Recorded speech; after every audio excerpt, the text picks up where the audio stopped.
It's the Line Makers on Sporting News. Let's start a new NBA week with what's going to be a budding rivalry, and that's the Brooklyn Nets taking on the Knicks at Madison Square Garden.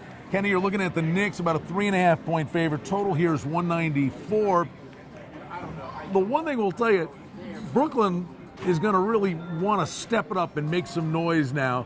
This rivalry is going to heat up with the new owner. It is a rivalry, really, from the get-go. And you know what? With Avery Johnson as the head coach, game one was a hard-fought overtime battle. But then the team lost interest in Avery Johnson, and the New York Knicks took the next two very easy.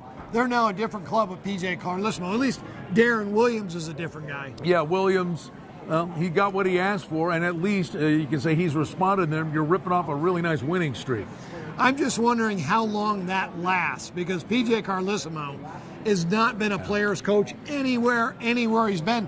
His record, Brian, just ask Littell Spiewell. 67 and 187. Hello. PJ, 67 and 187. Really? 26%? That's a real number.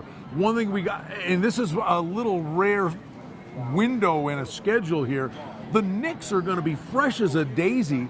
This will only be their second game in 8 days. They play Detroit midweek. And the Nets are kind of facing a gauntlet during the week. This will be a fresh Knick team. A lot of people talk about betting the NBA. It's all about scheduling. And when you have this much time off, you can think two things. You're rested or you're rusty. I don't know if they're going to be rusty. I think they'll be rested. But it's such a big game for Brooklyn, losing the last two. They are playing so much better with Carlesimo. I'm kind of waiting for that to fall apart. The other thing is the Knicks are just 3-4 going into this week, with Amari Stoudemire back.